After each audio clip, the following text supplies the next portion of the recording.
Hello viewers, this is Deepak here. हमने पिछली video में क्वेश्चन नंबर 8 तक जो है हमारे टॉपिक 4 के जो है क्वेश्चंस कंप्लीट कर लिए थे। नेक्स्ट क्वेश्चन है हमारा क्वेश्चन नंबर 9। द्रव्यमान m का एक गतिशील गुटका 4m द्रव्यमान के किसी दूसरे स्थिर गुटके से संघट्ट के पश्चात हल्का गुटका विराम अवस्था में क्या हो जाता है, आ जाता है। यदि हल्के गुटके का प्रारंभिक वेग स्मॉल v है तो प्रत्यानयन गुणांक का मान होगा। इसने प्रत्यानयन गुणांक का मान पूछा है। चार ऑप्शंस आपके ये इस प्रकार दिए हुए हैं। इसको थोड़ा सा विजुलाइज करेंगे तो ये मैंने एम द्रव्यमान का ब्लॉक माना जो कि स्मॉल वी वेग से इस दिशा में जा रहा है। 4m द्रव्यमान का ब्लॉक जो कि स्थिर अवस्था में है, ठीक है। इसके वेग को मैंने u1 बोल दिया, इसके वेग को u2 बोल दिया। u1 तो है हमारा स्मॉल v और u2 है हमारा जीरो। ये जो कंडीशन है आपकी, ये कैसी कंडीशन है? टक्कर के पूर्व की कंडीशन है, टक्कर से पूर्व वाली। यानी कि तब की कंडीशन है जब आपके दोनों पार्टिकल या दोनों पिंडों ने टक्कर नहीं की, ठीक है। इसके बाद है अ, ये वाला चित्र, ठीक है। इस वाले चित्र में क्या हुआ कि ये एम द्रव्यमान वाला जो वी वेग से आ रहा था, इसने 4m वाले को हिट किया। हिट करने के बाद ये क्या हुआ? रुक गया। इसने क्वेश्चन में दिया है रुक गया, तो ये v1 बराबर क्या हो गया? जीरो, ठीक है। और ये 4m द्रव्यमान वाला जो पिंड था ये v2 वेग से जाने लग गया, ठीक। ये कंडीशन है टक्कर के बाद वाली।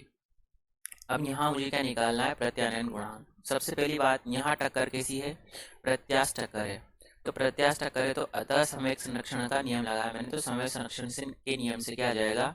टक्कर के पूर्व कुल संवेग किसके बराबर होगा? टक्कर के बाद के कुल संवेग के, ठीक है। तो टक्कर के पहले का संवेग द्रव्यमान m इंटू वेग u1, ठीक है। उसके बाद द्रव्यमान 4m इंटू वेग u2।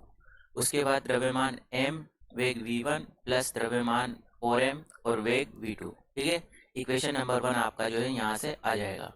इसके बाद यहाँ u1 का वैल्यू है v, u2 का वैल्यू है 0, v1 का वैल्यू है 0 और v2 का वैल्यू मुझे पता नहीं है। तो समीकरण 1 से क्या करेंगे? हम इन सब के मान रख देंगे यहाँ पे, ये सारे मान यहाँ पे समीकरण 1 में पुट कर देंगे। तो इससे क्या मिलेगा मुझे? जब सोल्व करूंगा तो v2 का मान मिलेगा मुझे v/4। अब ये v/4 मुझे यहाँ काम में लेना है, क्योंकि प्रत्यानयन गुणांक क्या होता है हमारा? e, इलास्टिसिटी कांस्टेंट बोलते हैं इस इंग्लिश में, इलास्टिसिटी कांस्टेंट। प्रत्यास्थता गुणांक भी बोलते हैं शायद इसे, इसने यहाँ प्रत्यानयन गुणांक बोल दिया, प्रत्यास्थता गुणांक बोलते हैं इसे, प्रत्यास्थता गुणांक। थोड़ा सा एक स्प्रिंट हो रहा है, ठीक है। प्रत्यास्थता गुणांक तो E बराबर होता है आपका v2 minus V1 upon u2 minus u1, यानी कि टक्कर के बाद सापेक्ष वेग और अपॉन टक्कर के पहले सापेक्ष वेग। तो v2 माइनस u1 लिखूंगा मैं यहाँ पे, तो यह जाएगा मेरा v/u माइनस जीरो, और u2 माइनस u1 आएगा जीरो माइनस v। इसको सोल्व आउट करेंगे तो कितना आया मेरा? 1/4 यानी कि 0.25। तो सही ऑप्शन कौन सा होगा? Option B is correct answer, 0.25। देखो नेक्स्ट क्वेश्चन है हमारा क्वेश्चन नंबर 10। क्वेश्चन नंबर 10 में इसने क्या पूछा है? 1 ग्राम द्रव्यमान की वर्षा की पानी की एक बूंद है जो कि 1 किलोमीटर की ऊंचाई से क्या हो रही है? गिर रही है, और भूतल से 50 मीटर बटा सेकंड की चाल से क्या होती है? टकराती है। यदि g का मान 10 मीटर बटा सेकंड स्क्वायर के स्थिर रहे तो गुरुत्वीय बल तथा वायु के प्रतिरोधक बल द्वारा किया गया कार्य होगा। ये कार्य इसने यहाँ पे पूछा है। सबसे पहले देखिए, आपको यहाँ पे 4 ऑप्शंस दिए गए हैं, ठीक है। इन 4 ऑप्शंस को आपको देख के चेक करना है। इसको थोड़ा सा विजुलाइज करते हैं। तो जैसे मान लीजिए आपके पानी के बादल, यहाँ पे क्या है? ये पानी की बूंदें हैं इनमें। अब ये एक बूंद निकली यहाँ से जिसका द्रव्यमान कितना है? m बराबर 1 ग्राम है। इसका प्रारंभिक वेग क्या होगा? 0 होगा, ठीक है, क्योंकि ये ऊपर से चलना स्टार्ट करेगी। उसके बाद ये कितनी डिस्टेंस पे है? 1 किलोमीटर की डिस्टेंस पे। जब ये पानी की बूंद 0 वेग से चलना स्टार्ट करेगी तो इसके ऊपर गुरुत्वीय त्वरण लगेगा, जिसके कारण इसका वेग बढ़ता बढ़ता बढ़ता बढ़ता लास्ट पॉइंट पे मैक्सिमम बढ़ जाएगा। तो ये लास्ट पॉइंट पे इसका वेग कितना हो जाएगा? 50 मीटर बटा सेकंड इसका वेग हो जाएगा। जी कितना लग रहा है? 10 मीटर बटा सेकंड स्क्वायर। तो एक तो गुरुत्वीय बल पूछा है उसने, एक वायु के प्रतिरोधक बल द्वारा किया गया कार्य पूछा है। तो सबसे पहले दे रखा है उसने, क्या दिया हुआ है कि द्रव्यमान m बराबर 1 ग्राम है। इसको SI यूनिट्स में चेंज करेंगे तो ये क्या आ जाएगा? 1/1000 किलोग्राम, ठीक है। तो यह आ जाएगा 0.001 किलोग्राम। ऊंचाई हाइट कितनी दी हुई है? 1 किलोमीटर या फिर ऐसा कहें 1000 मीटर। वर्षा की बूंद का वेग कितना है? 50 मीटर/सेकंड। कब? जब वो ग्राउंड से जस्ट टकराने वाली है। तो W गुरुत्वीय यानी कि गुरुत्वीय बल द्वारा किया गया कार्य किसके बराबर होगा? mgh, यानी कि जब बूंद यहाँ पर थी तो उसके पास क्या थी? स्थितिज ऊर्जा। वो स्थितिज ऊर्जा ये जब नीचे आया तो यहाँ पहुँचते पहुँचते किस में कन्वर्ट हो गई? गतिज ऊर्जा में। तो जितनी गतिज ऊर्जा इसके पास यहाँ पर है अभी इस टाइम पर, उतनी गतिज ऊर्जा यहाँ पर थी उसके पास। ठीक है, तो देखिए ऐसे देखिए इसको, W गुरुत्वीय बराबर mgh, यानी कि गुरुत्वीय बल द्वारा किया गया कार्य mgh के बराबर, यानी कितना आया? 10 जूल। अब इसके बाद WP लगाई मैंने, वर्क पावर एनर्जी थ्योरम। ठीक है, कार्य ऊर्जा प्रमेय क्या होती है? डेल्टा के बराबर, यानी कि गतिज ऊर्जा में परिवर्तन, यानी कि यहाँ गतिज ऊर्जा और यहाँ गतिज ऊर्जा, यहाँ से यहाँ तक की गतिज ऊर्जा में परिवर्तन, इन दोनों के मध्य टोटल किए गए कार्य के बराबर। तो किस किसने कार्य किया?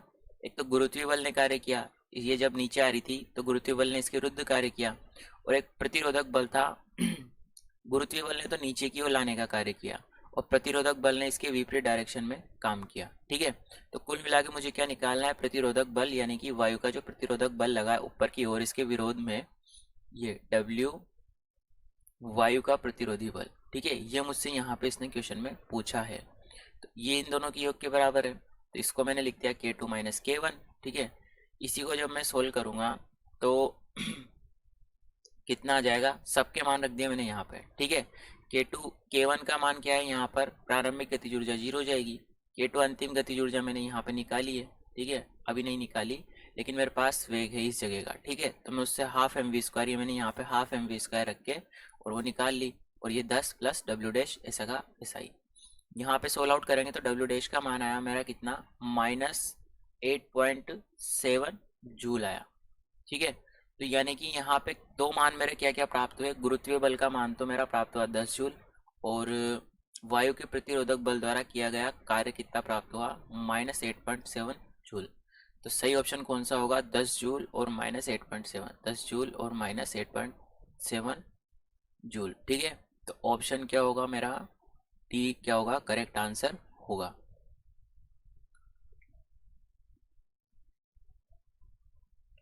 देखो नेक्स्ट क्वेश्चन है हमारा क्वेश्चन नंबर 11। इसमें क्या पूछा है? दो सर्वसम गेंदों ए तथा बी के वेग दिए हुए हैं, क्रमशः 0.5 मीटर/सेकंड तथा -0.3 मीटर/सेकंड है। ये एक रेखा के अनुदिश चलते हुए टकराती है। ठीक है, दो गेंदें हैं जो कि एक रेखा के अनुदिश चलेगी और टकराएगी। यदि यह प्रत्यास्थ टक्कर है, कैसी टक्कर है? प्रत्यास्थ टक्कर है, यानी कि यहाँ पे ऊर्जा की कोई हानि नहीं होगी। तो इस टक्कर के पश्चात बी तथा ए के वेग क्रमशः होंगे, यानी कि टक्कर के बाद उसने पूछा है कि बी और ए के वेग क्या होंगे। चार ऑप्शन आपके ये दे रखे हैं। कंडीशन को थोड़ा सा विजुलाइज कर लेते हैं। ये मेरी ए वाली बॉल, ये मेरी बी वाली बॉल। अब ये टक्कर से पूर्व वाली कंडीशन है, ये कंडीशन है टक्कर के बाद वाली। टक्कर से पूर्व क्या हुआ कि ये ए वाली बॉल इधर जा रही थी 0.5 मीटर/सेकंड से, और ये दूसरी वाली जो थी अपोजिट डायरेक्शन, इसने माइनस दिया, यानी कि इसके जस्ट अपोजिट डायरेक्शन में ये इधर की ओर आ रही है 0.3 मीटर/सेकंड से। ये आ रही है टक्कर से पूर्व। टक्कर के बाद का मुझे पता नहीं है, तो मैंने डायरेक्ट बस दोनों पिंड बना दिए। ठीक है, तो इसने टक्कर के बाद वेग पूछे हैं और भी के, तो यहाँ टक्कर कैसी दी हुई है इसने? प्रत्यास्थ टक्कर। और प्रत्यास्थ टक्कर के लिए इलास्टिसिटी कांस्टेंट क्या होता है मेरा? E = 1 होता है। ठीक है, तो अतः निकाय की गतिज ऊर्जा क्या होगी? अपरिवर्तित होती है। निकाय की गतिज ऊर्जा कैसी होगी? अपरिवर्तित। तथा संवेग कैसा होगा? संरक्षित होगा। गतिज ऊर्जा तो अपरिवर्तित रहेगी और संवेग कैसा होगा? संरक्षित होगा। अतः यहाँ गेंदों का द्रव्यमान क्या है? सॉरी, चूंकि यहाँ गेंदों का द्रव्यमान क्या है? समान है, तो गेंदों का द्रव्यमान समान होने से होगा क्या कि इनके वेग आपस में इंटरचेंज हो जाएंगे, यानी कि जो 0.3 मीटर/सेकंड वेग था वो तो इसको मिल जाएगा, और ये वाला वेग इसको मिल जाएगा दिशा के साथ। तो ये वाला वेग मिलेगा इसको फर्स्ट वाले को, तो इसका तो आएगा इस दिशा में कितना? 0.3 मीटर/सेकंड। ठीक है, और ये वाला वेग मिलेगा इसको, कितना मिलेगा? इस दिशा में 0.5 मीटर/सेकंड। अब मैंने इस डायरेक्शन को क्या माना है? पॉजिटिव माना है।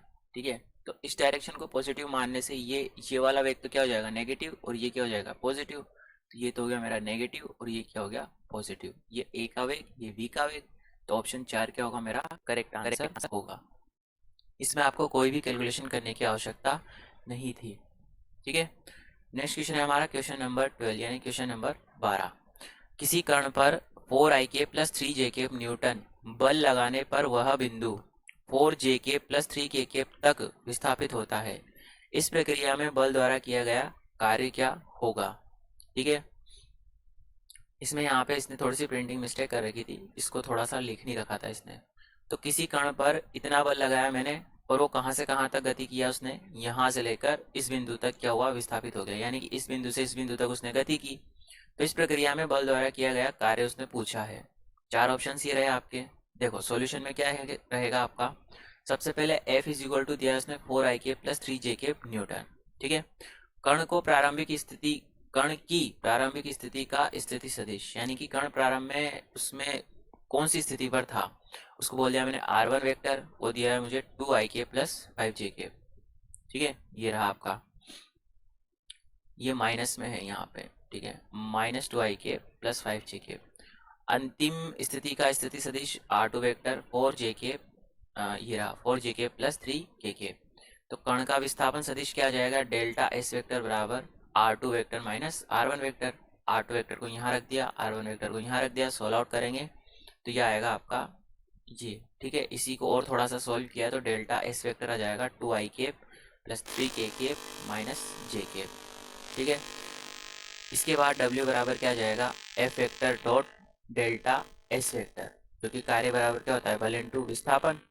तो यहाँ इन दोनों का डॉट प्रोडक्ट लेंगे तो आई केप का गुणांक से आई केप का गुणांक गुणा होगा तो 4 इंटू 2 8, और जे केप के गुणांक से जे केप का तो -3, और के केप का गुणांक यहाँ पे 0 तो 0 इंटू 3 0। तो यह है मेरा कितना, 5 जूल। तो सही आंसर क्या होगा मेरा, 5 जूल सही आंसर होगा। देखिए नेक्स्ट क्वेश्चन है हमारा क्वेश्चन नंबर 13। ठीक है, क्वेश्चन नंबर 13 में इसने क्या पूछा है, ये रहा आपका क्वेश्चन नंबर 13।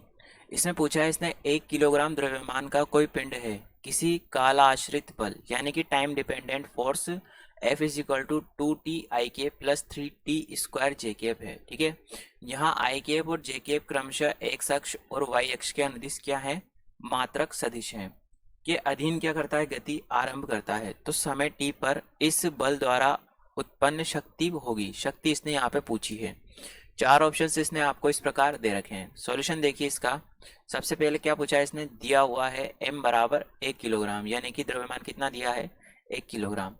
बल F वेक्टर दिया है 2TIK plus 3T² JK Newton. ठीक है, तो सबसे पहले न्यूटन के द्वितीय नियम द्वारा क्या करेंगे हम, F बराबर ma लगाएंगे। तो यहाँ से a बराबर कितना आ जाएगा, F/m। तो a is equal to F का वैल्यू यहाँ पुट कर दिया, द्रव्यमान कितना है 1 किलो, तो a का मान कितना आ गया, ये लगभग बल के बराबर ही आ जाएगा, मीटर बटा सेकंड स्क्वायर। त्वरण a बराबर होता है मेरा dv/dt, इसी को मैंने dt को इसके पास भेज दिया तो dv बराबर हो गया मेरा a डॉट dt। इसका क्या कर देंगे, दोनों पक्षों का समाकलन। समाकलन करने के बाद क्या मिलेगा मुझे, integration dv, integration dv is equal to integration a dot dt। यहाँ से dv का इंटीग्रेशन तो आ जाएगा मेरा v, और a की जगह में हम रख देंगे यहाँ पे जो ये मेरा मान आया 2TIK प्लस 3T² JK। ठीक है, ये मान यहाँ पे रखेंगे तो क्या आ जाएगा, T² IK, यहाँ पे 2t का हो जाएगा T²/2 इंटीग्रेशन, और 3T² का हो जाएगा T³/3। तो ये मिलेगा T² IK plus T³ JK, जो कि t समय में बल द्वारा उत्पन्न शक्ति किस सूत्र से दी जाती है, P बराबर F डॉट V। शक्ति जो है आपके कौन सी राशि है, अदिश राशि है, जबकि बल और वेग दोनों सदिश राशि है, लेकिन इनका डॉट प्रोडक्ट क्या होता है, अदिश होता है। ठीक है, डॉट प्रोडक्ट यानी कि अदिश गुणनफल। तो इनसे प्राप्त राशि अदिश राशि होती है, जो कि P क्या है, एक अदिश राशि है शक्ति। तो यहाँ पे दोनों का डॉट प्रोडक्ट लेंगे, आई केप के गुणांक से आई केप का गुणांक और जे केप के गुणांक से जे केप का गुणांक को गुणा कर लेंगे। तो ये मुझे मिलेगा 2t³ प्लस 3t⁵ वाट। तो सही ऑप्शन कौन सा होगा हमारा इसमें, ऑप्शन नंबर सी जो होगा वो करेक्ट आंसर होगा, 2t³ प्लस 3t⁵ वाट।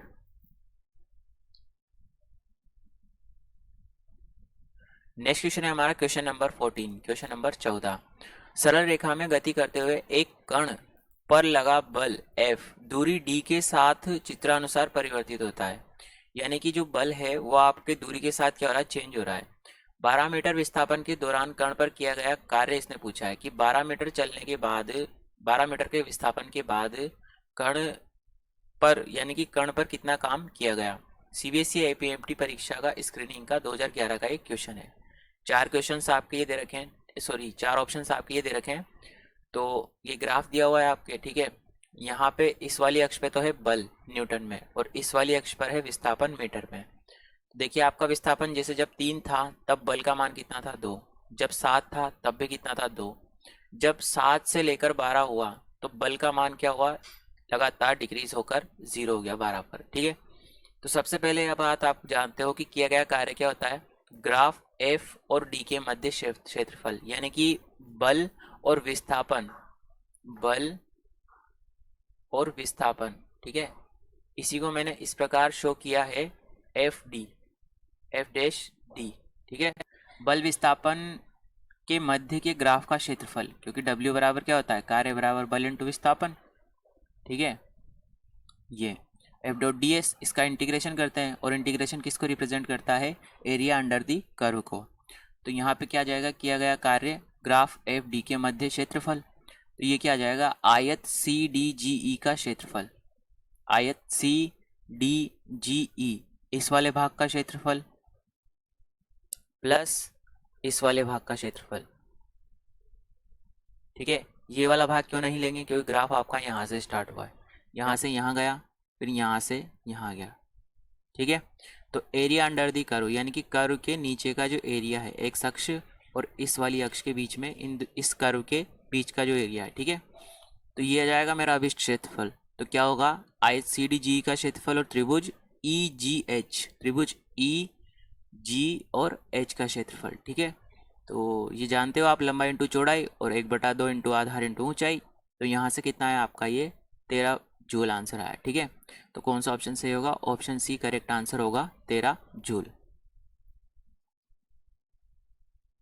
देखो नेक्स्ट क्वेश्चन है हमारा क्वेश्चन नंबर 15। क्वेश्चन नंबर 15 में क्या दिया हुआ है, एम द्रव्यमान का एक कण है जो कि विराम अवस्था से क्या करता है, गति प्रारंभ करता है तथा एक समान त्वरण के अंतर्गत आता है। यानी कि किस प्रकार का त्वरण लग रहा है, एक समान त्वरण लग रहा है उस पर। यदि समय t में प्राप्त चाल स्मॉल v हो तो कण को प्राप्त शक्ति कितनी होगी। सीबीएसई आईपीएमटी मेंस परीक्षा 2010 का एक क्वेश्चन है, ठीक है। 4 ऑप्शंस आपके ये रहे। सॉल्यूशन देखिए इसका, यदि m द्रव्यमान का कण v वेग से गतिमान हो तो कण की गतिज ऊर्जा आप जानते हो क्या होती है, हाफ एम वी स्क्वायर। लेकिन शक्ति p बराबर होती है ऊर्जा बटा समय, ठीक है। तो ऊर्जा बटा समय होती है, कैसा है ये फॉर्मूला, देखो p बराबर होता है आपका किया गया कार्य बटा समय, ठीक है, कार्य बटा समय, इसको W/T भी लिखते हैं हम, ठीक है। और किया गया कार्य किसके, WPE थ्योरम होती है, वर्क पावर एनर्जी थ्योरम, कार्य ऊर्जा प्रमेय के द्वारा किया गया कार्य किसके बराबर होता है, गतिज ऊर्जा में परिवर्तन के, ठीक है। अब गतिज ऊर्जा में परिवर्तन में मान लीजिए K1 आपका जो है क्या है, 0 है, यानी कि प्रारंभ में कोई सी प्रकार की गति नहीं थी, तो गतिज ऊर्जा भी 0 हो गई। तो K2 माइनस K1 में K1 0 हो गया, तो क्या बचा, सिर्फ K2, तो K2/T यानी कि ऊर्जा बटा समय, ठीक है। और इसने दे ही रखा है विराम अवस्था से गति प्रारंभ करता है, यानी विराम अवस्था का मतलब K1 का मान 0 क्यों हुआ, क्योंकि प्रारंभ में वेग क्या था उसका 0, यानी कि किसी अवस्था में था, विराम अवस्था में। तो शक्ति बराबर आ गया मेरा ऊर्जा बटा समय, ऊर्जा होगी मेरी हाफ mv² और बटा समय कितना दिया उसने t, तो mv²/2t क्या होगा, सही आंसर होगा। तो mv²/2t, option D is correct answer. देखो नेक्स्ट क्वेश्चन है हमारा क्वेश्चन नंबर 16। एक पंप का इंजन नलिका पाइप में जल फेंकता है, ठीक है। जल पाइप से गुजरता हुआ 2 मीटर बटा सेकंड वेग से बाहर निकलता है। पाइप का प्रति लंबाई इकाई का द्रव्यमान 100 किलोग्राम प्रति मीटर है। तो इंजन का सामर्थ्य पूछा है इसने कि इंजन की कितनी पावर होगी, ठीक है। तो 4 ऑप्शंस दिए हुए हैं आपके, सॉल्यूशन देखिए। हो क्या रहा है यहाँ पे, जैसे मान लीजिए ये आपका पंप है, ये सॉरी पाइप है, ठीक है। यहाँ से ये क्या आ रहा है, इसमें पानी आ रहा है, यहाँ से पानी निकल रहा है, और यहाँ पे हमने मान लीजिए कोई मोटर लगा रखी है, ये मोटर लगा रखी है, और यहाँ पे क्या भरा हुआ है, पानी पानी। अब ये मोटर क्या कर रही है, इस पानी को अवशोषित करके यहाँ से होते हुए और यहाँ से निष्कासित कर रही है, ठीक है। अब हो क्या रहा है कि जल पाइप से गुजरता हुआ 2 मीटर बटा सेकंड, यानी कि यहाँ से जब पानी निकल रहा है तो कितने वेग से निकल रहा है, 2 मीटर बटा सेकंड वेग से निकल रहा है। और पाइप का प्रति लंबाई इकाई का द्रव्यमान 100 किलोग्राम प्रति मीटर है। यानी कि इसकी अगर मैं एकांक लंबाई लूँ, यानी कि 1 मीटर लंबाई लूँ, कितनी, 1 मीटर, 1 मीटर, तो इसका द्रव्यमान कितना आएगा मेरे पास, 100 किलोग्राम, जिसमें पाइप का द्रव्यमान प्लस इसमें से गुजरने वाले पानी का द्रव्यमान, दोनों का द्रव्यमान आपके इसमें ऐड है। ठीक है, तो इंजन का सामर्थ्य, यानी कि इंजन यानी कि जो मोटर है ये कितने हॉर्स पावर की है, कितने वाट की है, इसने यहाँ पे पूछा है। सबसे पहले दिया हुआ है आपका जल का वेग v बराबर कितना होता है, 2 मीटर, सॉरी दिया हुआ इसने, होता नहीं है, दिया इसने 2 मीटर बटा सेकंड। तो पाइप का प्रति लंबाई इकाई का द्रव्यमान क्या दिया हुआ है, द्रव्यमान बटा लंबाई कितना दिया है, 100 किलोग्राम प्रति मीटर। तो हम जानते हैं कि इंजन की सामर्थ्य P बराबर क्या होती है, dv³, जहाँ पे d क्या होता है, मेरा घनत्व होता है, और v क्या होता है, जिस वेग से वो जो आउटपुट है आपका बाहर आ रहा है। तो ये किसके बराबर आ जाएगा, d। अब यहाँ पे हमारे पास घनत्व तो है नहीं, तो घनत्व क्या होता है, द्रव्यमान बटा आयतन, घनत्व होता है d हमारा, द्रव्यमान बटा आयतन। ठीक है, ये होता है आयतन के परिप्रेक्ष्य में। और इसी के साथ अगर हम लंबाई के परिप्रेक्ष्य में देखें तो ये ऐसे भी हो सकता है, द्रव्यमान बटा लंबाई। ठीक है, ये लंबाई के परिप्रेक्ष्य में हो जाएगा।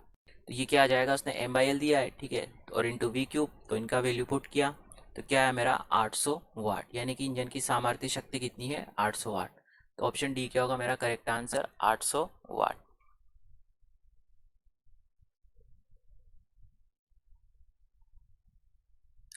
नेक्स्ट है हमारा क्वेश्चन नंबर 17। इसमें दिया हुआ है 1 किलोग्राम द्रव्यमान की एक वस्तु को ऊपर की ओर 20 मीटर बटा सेकंड के वेग से क्या कर रहे हैं, फेंक रहे हैं। तो पर पहुंचकर यह क्षण भर के लिए, यानी कि ऊंचाई, अधिकतम ऊंचाई पर पहुंचकर, यहाँ पे कुछ मिस हो गया, अधिकतम यहाँ पे है, अधिकतम ऊंचाई पर, अधिकतम ऊंचाई पर, अधिकतम ऊंचाई पर पहुंचकर यह क्षण भर के लिए स्थिर हो जाती है। वायु के घर्षण के कारण कितनी ऊर्जा की हानि होगी। सीबीएसई एआईपीएमटी 2009 का एक क्वेश्चन है। 4 ऑप्शन आपके ये रहे। सबसे पहले क्या दिया हुआ है कि वस्तु का द्रव्यमान m बराबर कितना है, 1 किलो। ठीक है, वस्तु का वेग दिया हुआ है 20 मीटर बटा सेकंड, और ऊंचाई h दी हुई है 18 मीटर। ठीक है, अधिकतम ऊंचाई, यानी कि ये अधिकतम ना होकर यहाँ पे होगा 18 मीटर, ऐसे होगा 18 मीटर अधिकतम ऊंचाई पर पहुंचकर यह क्षण भर के लिए स्थिर हो जाती है। ठीक है, कितनी ऊपर गई, 18 मीटर ऊपर गई। तो प्रारंभ में वस्तु में केवल कैसी ऊर्जा थी, गतिज ऊर्जा, क्योंकि उसको कुछ वेलोसिटी देके मैंने ऊपर फेंका, तथा अधिकतम ऊंचाई पर पहुंचने पर गतिज ऊर्जा क्या हो जाएगी, शून्य, क्योंकि वस्तु क्या हो गई, अधिकतम ऊंचाई पर पहुंचकर क्षण भर के लिए स्थिर, स्थिर यानी कि रुक गई यानी कि गतिज ऊर्जा 0।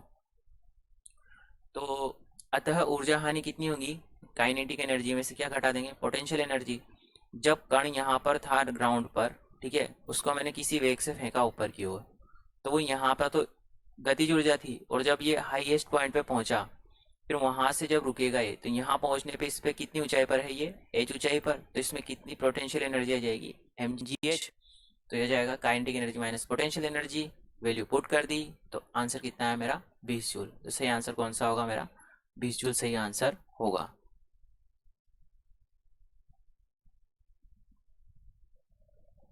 नेक्स्ट है हमारा क्वेश्चन नंबर 18।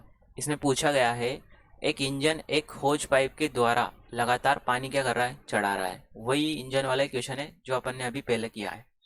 पानी वेग v से होज से निकलता है तथा पानी की धार के प्रति एकांक लंबाई का द्रव्यमान क्या दिया हुआ है, स्मॉल m। पानी को गतिज ऊर्जा किस दर से प्राप्त होती है, ठीक है, ऊर्जा, गतिज ऊर्जा की दर पूछी उसने। ठीक है, तो यहाँ पे सीबीएसई एआईपीएमटी 2009 का ये क्वेश्चन है। 4 ऑप्शन आपके ये रहे। ठीक है, सॉल्यूशन देखिए इसका, माना स्मॉल m बराबर, माना क्या उसने दिया भी हुआ है वैसे तो, m बराबर क्या है, प्रति एकांक लंबाई का द्रव्यमान। ठीक है, तब प्रति सेकंड द्रव्यमान की दर, यानी कि द्रव्यमान के 1 सेकंड में प्रवाहित होने की दर कितनी हो जाएगी, mx/t। ठीक है, x/t और ऐड कर दिया मैंने इसमें। ठीक है, फिर यहाँ पे क्या हो गया, ये किसके बराबर होगा, mv के। x/t को क्या लिख दिया मैंने, mv लिख दिया, क्योंकि विस्थापन बटा समय क्या हो जाएगा, वेग, एकांक लंबाई के द्रव्यमान के प्रति सेकंड बहने की दर। ये पूरा क्या किसको रिप्रेजेंट करेगा, एकांक लंबाई के द्रव्यमान के, यानी कि एकांक लंबाई में जितना द्रव्यमान है वो किस फ्लो से आगे बढ़ रहा है। ठीक है, 1 सेकंड में कितना आगे बढ़ रहा है, किस स्पीड से आगे बढ़ रहा है।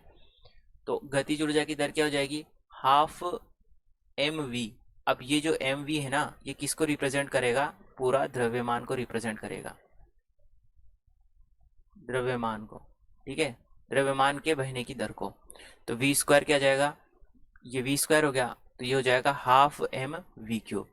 अब दर क्या होती है, आपके अवकलज के अनुप्रयोग में आता है, 11th एनसीईआरटी में दिया हुआ है, ठीक है। अब द्रव्यमान m बराबर यहाँ पे क्या हुआ है, इसकी m की इकाई देखिए आप, ठीक है। m क्या है, m कहाँ गया, ठीक है, प्रति एकांक लंबाई का द्रव्यमान क्या दिया है इसने, m। तो m बराबर है मेरा द्रव्यमान बटा मीटर, ये इसकी इकाई है अकॉर्डिंग टू क्वेश्चन, और द्रव्यमान की इकाई किलोग्राम और अपॉन में मीटर। अब अगर मैं m को v से गुणा करता हूँ तो m की इकाई तो द्रव्यमान बटा मीटर यानी किलोग्राम प्रति मीटर, और वेग की इकाई क्या होती है, मीटर बटा सेकंड, मीटर से मीटर कैंसिल आउट, तो क्या है, किलोग्राम प्रति सेकंड, ठीक है। यानी कि किसकी दर है, द्रव्यमान के विस्थापित होने, यानी कि प्रति सेकंड कितना द्रव्यमान वहां से विस्थापित हो रहा है। अब द्रव्यमान का कैसे विस्थापित होगा, क्योंकि द्रव्यमान किसके रूप में विस्थापित हो रहा है, पानी के रूप में। पानी जैसे आगे सरकेगा तो उसके साथ उसका पाइप का द्रव्यमान भी क्या होगा, आगे जाएगा, ठीक है। वैसे पाइप तो स्थिर है, लेकिन पानी के आगे पीछे होने से ऐसा मानेंगे कि पाइप और पानी के निकाय का द्रव्यमान आगे या पीछे जा रहा है। तो एम वी बराबर इसकी इकाई क्या आएगी, किलोग्राम प्रति सेकंड, और यदि सेकंड को एक लूँ मैं तो क्या आ जाएगा, ये किलोग्राम के बराबर, ठीक है। तो एम वी किसको रिप्रेजेंट करा है, आपका किलोग्राम को। तो सही आंसर क्या होगा आपका, हाफ एम वी क्यूब। तो option number 1 is correct answer, half m v cube.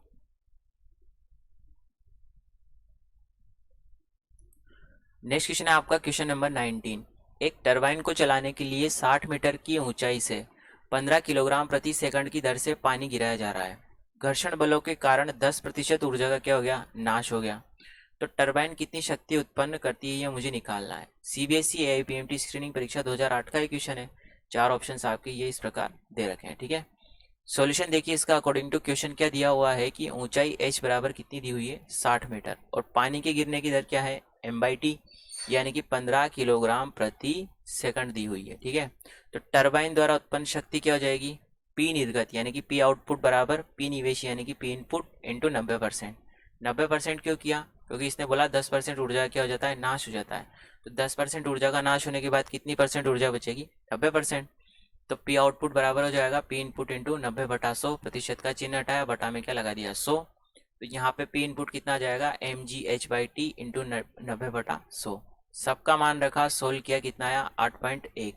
अब वास्तव में आंसर तो ये आया था 81,8100 वाट, लेकिन 8000 इसने किलोवाट में आंसर दिया है, पूछा है, तो 8100 में मैंने किसका भाग लगाया, 1000, तो ये किस में चेंज हो जाएगा, किलोवाट में।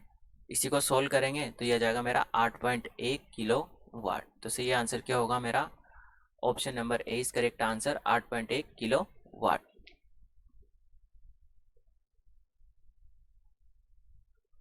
देखो अगला क्वेश्चन है हमारा क्वेश्चन नंबर 20। 2 किलोग्राम द्रव्यमान की एक धातु की बॉल 36 किलोमीटर प्रति घंटा से चलती हुई 3 किलोग्राम के एक स्थिर बॉल से सीधा संघट्ट करती है। यदि संघट्ट के बाद दोनों बॉल साथ चले तो संघट्ट के दौरान गतिज ऊर्जा में हुई कमी का मान क्या होगा। सीबीएसई एआईपीएमटी 1997 का क्वेश्चन है। 4 ऑप्शन आपके कुछ इस प्रकार दिए हुए हैं, ठीक है। अब आपका ये जो है क्षैतिज धरातल बना दिया मैंने। अब इस पे क्या हुआ कि 2 किलोग्राम द्रव्यमान की एक धातु की बॉल 3 किलोग्राम के उससे टकराती है। ये 2 किलोग्राम वाली है, ये वाली कितने की है, 2 किलोग्राम, और ये वाली कितने की है, 3 किलोग्राम की। तो इसमें होगा क्या कि ये वाली जो बॉल है ये जा रही है u1 वेग से, मान लिया मैंने u1 36 किलोमीटर प्रति घंटा की रफ्तार से, और u2 क्या है मेरा, 0 है, ठीक है। तो ये कंडीशन तो है मेरी टक्कर से पूर्व वाली, और ये कंडीशन क्या है, टक्कर के बाद वाली। टक्कर के बाद क्या हुआ कि दोनों पिंड एक साथ क्या हो गए, जुड़ गए, है ना, एक साथ गति करेंगे, किस वेग से, मान लिया मैंने v वेग से गति कर रहे हैं एक साथ, ठीक है। तो क्या दे रखा है, वेग u1 का मान दिया है किलोमीटर प्रति घंटा में, इसको मीटर बटा सेकंड में चेंज कर लिया। इसके बाद संवेग संरक्षण के नियम से संवेग संरक्षण लगाया मैंने, अंत में संवेग किसके बराबर होगा, प्रारंभिक संवेग के, द्रव्यमान इंटू वेग, और द्रव्यमान वेग, द्रव्यमान वेग, कितना आया v का मान, 4 मीटर बटा सेकंड। अब गतिज ऊर्जा में हानि किसके बराबर होगी, टक्कर से पूर्व कुल गतिज ऊर्जा और टक्कर के बाद कुल गतिज ऊर्जा, यानी कि टक्कर के पहले गतिज ऊर्जा ज़्यादा थी और टक्कर के बाद गतिज ऊर्जा में कुछ हानि हो गई, तभी तो उसमें हानि होगी भाई। पहले ज़्यादा थी बाद में कम हो गई, तभी तो हानि हुई उसमें। तो पहले की गतिज ऊर्जा लिख दी मैंने ½ mv² और बाद वाली भी लिख दी ½ mv²। बाद वाली का वेग मुझे पता नहीं था तो मैंने यहाँ से ही निकाला। तो कितना आया मेरा आंसर? 60 जूल आंसर आया। तो ऑप्शन क्या होगा? सी करेक्ट आंसर होगा, 60 जूल।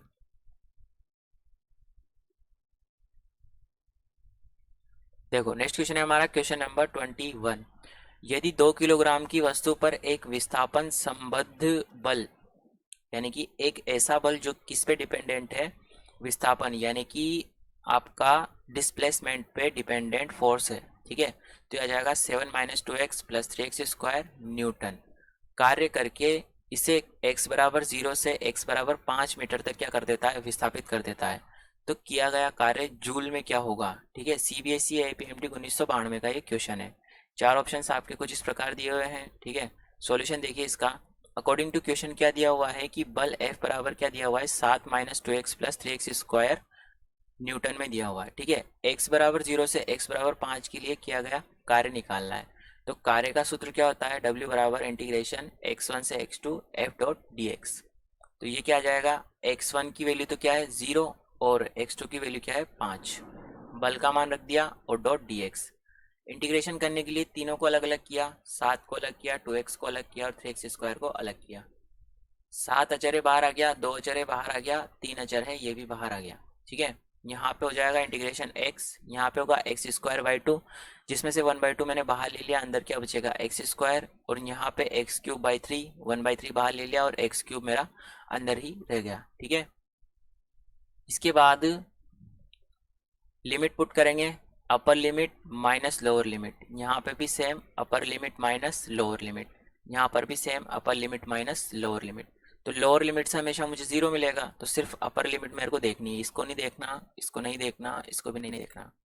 तो कितना आएगा? 7 × 5 माइनस, ये 2 से 2 कैंसिल आउट हो गया, x² करूँगा तो 25 और 3 से 3 कैंसिल आउट हो गया और यहाँ पे स्क्वायर क्यूब करूँगा तो 125। कितना आंसर आएगा? 10 + 125 टोटल 135 जूल। तो सही आंसर कौन सा होगा आपका? Option C is correct answer, 135 joule. इसने ऑप्शंस में सब में जूल इसलिए लिखा क्योंकि इसने क्वेश्चन में लिख दिया किया गया कार्य किसमें है? जूल में। तो यहाँ जूल लिख दिया तो उसने यहाँ पे जूल आपके रिप्रेजेंट नहीं किया। देखो नेक्स्ट क्वेश्चन है हमारा क्वेश्चन नंबर 22। इसमें दे रखा है कि एक पंप मशीन है कि जो कितने किलोवाट की है? 2 किलोवाट की। यह 1 मिनट में 10 मीटर ऊंचाई तक कितना पानी पंप करेगी? कितने किलोवाट की है और 1 मिनट में इतनी ऊंचाई तक कितना पानी फेंक सकती है ये, ठीक है। CBSE IPMT 1990 का ये क्वेश्चन है। चार ऑप्शन ये रहे आपके। सबसे पहले हम जानते हैं कि शक्ति P बराबर क्या होती है? कार्य बटा समय होता है, ठीक है, तो सबको पता है।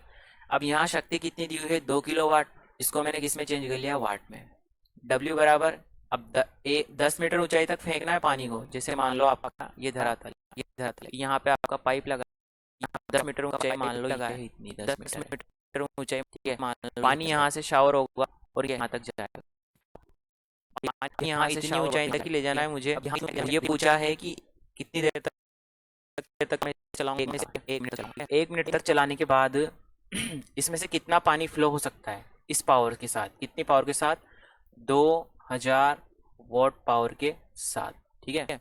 तो समय टी कितना दिया है? 60 सेकंड। सेकंड में चेंज कर लिया ऐसा यूनिट में। तो समीकरण 1 से निकाल लेंगे। तो समीकरण 1 से क्या आ जाएगा?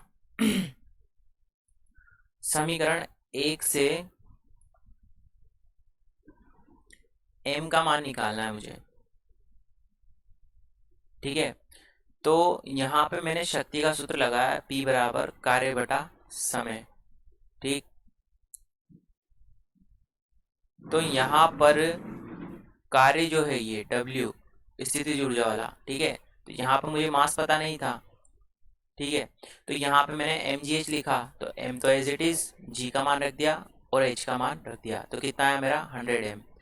तो कार्य की जगह मैंने क्या लिखा? 100 m, ठीक है। शक्ति मेरी 2 हो गई, ये यहाँ बराबर का चिन्ह है, और समय t कितना है? 60 सेकंड। तो इसको 0 से 0 कैंसिल आउट हो गया।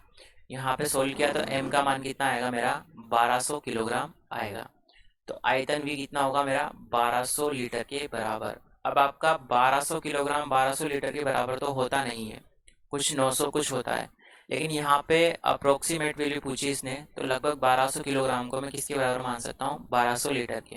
तो सही आंसर क्या होगा मेरा 1200 लीटर सही आंसर होगा। ये हिसाब तब नहीं मान सकते थे जब आपको यहाँ पे जो सॉल्यूशन ये जो आंसर्स हैं इनमें दशमलव में आपके मान दिए होते, पर ऐसा वो कभी करेगा नहीं।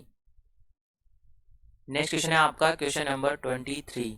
एक बंदूक से एक 10 ग्राम की गोली 1000 मीटर बटा सेकंड के प्रारंभिक वेग से क्या होती है निकलती है, तथा समान लेवल पर पृथ्वी पर 500 मीटर बटा सेकंड से क्या होती है टकराती है। तो किया गया कार्य जूल में है। जूल में कार्य पूछा उसने, सीबीएसई एपीएमटी 1989 का क्वेश्चन है। चार ऑप्शंस आपके दे रखे हैं, सॉल्यूशन देखिए इसका। कार्य ऊर्जा प्रमेय लगाई मैंने, कार्य ऊर्जा प्रमेय द्वारा क्या जाएगा, कार्य होगा हमारा गतिज ऊर्जा में परिवर्तन के बराबर। तो कार्य W बराबर हो जाएगा गतिज ऊर्जा में परिवर्तन half m v square minus half m u square. Equation number 1 दे दिया मैंने इसको।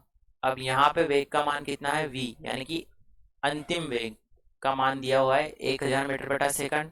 द्रव्यमान m दिया है 10 ग्राम, इसको मैंने किस में चेंज कर लिया किलोग्राम में, कितना है 0.01 किलोग्राम। u का मान दिया हुआ है 500 मीटर बटा सेकंड। तो समीकरण 1 से क्या आ जाएगा, समीकरण 1 से निकालूंगा मैं तो w का मान आ जाएगा, यहाँ पे m का मान रख दिया 0.01 और वेग का मान रख दिया 1000। इसी प्रकार यहाँ पे m और u का मान भी मैंने यहाँ पे पुट कर दिया। इसी को जब मैं सोल्व आउट करूंगा तो कितना मिलेगा मुझे फाइनली 3750 जूल। ठीक है, तो 3750 जूल क्या होगा मेरा ऑप्शन बी करेक्ट आंसर होगा। ठीक है, आज हमने यहाँ पे टॉपिक 4 कंप्लीट कर दिया। टॉपिक 4 के हमने यहाँ पे आपके टोटल 23 क्वेश्चंस कंप्लीट किए हैं। ठीक है, इन 23 क्वेश्चंस को लेकर आपको कोई डाउट है किसी भी वीडियो में या किसी भी क्वेश्चन पर आपको डाउट है तो आप उसी वीडियो के कमेंट बॉक्स में पूछ सकते हो। ठीक है, और इसके बाद हमारा नेक्स्ट टॉपिक स्टार्ट होगा टॉपिक नंबर 5। तो टॉपिक नंबर 5 में भी लगभग हम 20 से 22 या जितने भी क्वेश्चंस होंगे वो हम करेंगे। ठीक है, अगला जो नेक्स्ट टॉपिक है वो हमारा जड़त्वाघूर्ण और घूर्णन गतिकी से रिलेटेड होगा। इसमें आपके जड़त्वाघूर्ण आएगा, कोणीय संवेग, कोणीय वेग, ये सब आपके उसमें आएंगे। ठीक है, तो वो थोड़ा सा आपके ज़्यादा इंपॉर्टेंट टॉपिक है, उसमें से क्वेश्चंस काफ़ी अच्छे पूछे जाते हैं और काफ़ी थोड़ा सा कठिन भी लगता है स्टूडेंट्स को। ठीक है, तो मिलते हैं नेक्स्ट टॉपिक के साथ।